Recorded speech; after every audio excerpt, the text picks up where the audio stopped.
Okay, so who here has heard of esports? Okay, a few people. Who here knew that being a part of esports, you can actually earn over $3 million? I know, right? Amazing. Over $3 million just for playing video games. It's crazy.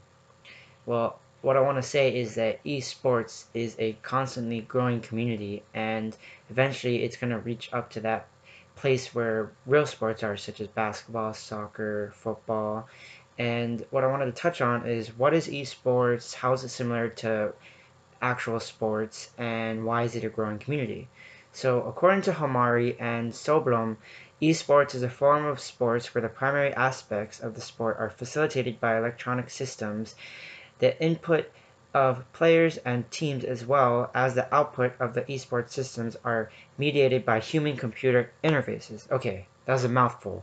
So basically, esports is a competitive gaming that is broadcasted on the internet. So basically, like competitions of people playing against each other that they put on the internet live that other people can watch.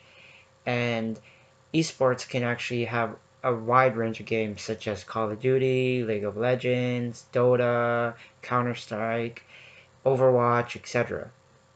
And these events actually take place in studios, and they can even take up in a big stadium like, real sports, like actual sports events. What else they have similar to actual sports events is that, according to Hollis, gamers practice as much as 14 hours a day to retain professional status. Like, can you imagine? That could be more than how an actual sports athlete practices. Like 14 hours a day, that's more than half of the day that you're practicing to get better. And I think that's amazing. And according to Schneider, esports events have the possibility and extent of betting involved in the sport. So similar to real sports, people actually bet money on which team they think is going to win, which team they think is going to win the championship, etc. It's like, betting for horse races or baseball or even basketball. And also, according to Robinson, the findings indicate that successful virtual teams value roles from task-based leadership, and a factor analysis revealed that the behavioral complexity leadership theory operates differently in virtual environments. So that was a big mouthful, but in general, it just means that similar to real sports, people who play video games, like, they have to assume a leadership role, and those leaders, they actually have the same leadership traits as people who do actual sports, like the team captains. They're similar to, video game team captains. They lead their team into battle. They tell them what to do. They give strategy, and that's, also similar to that. They also have coaches in esports. So I want to say that esports is a growing community, and they're actually the numbers are growing today. Like literally, as we speak, these numbers are growing.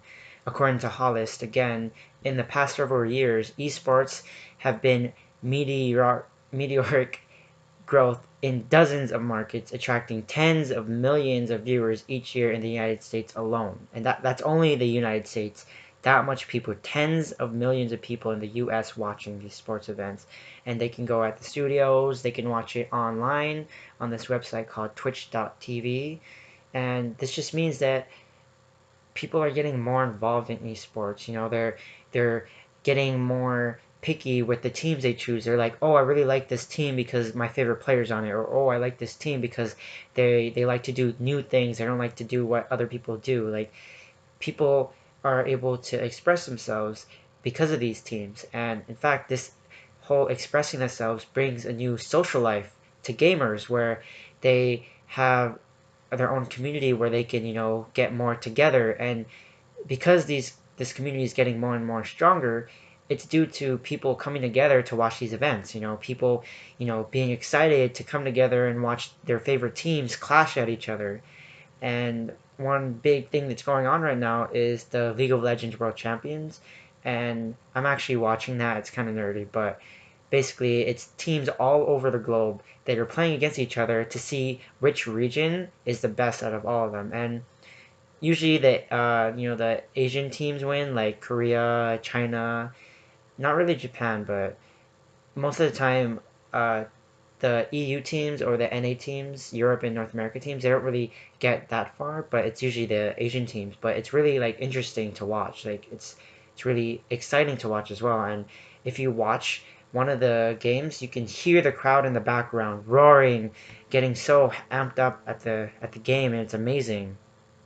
So, in general, what I wanted to say is esports is constantly growing. It's an amazing thing to be around, and I think it's just great. And I think it's growing because people are slowly realizing that it's like actual sports, but for people who game.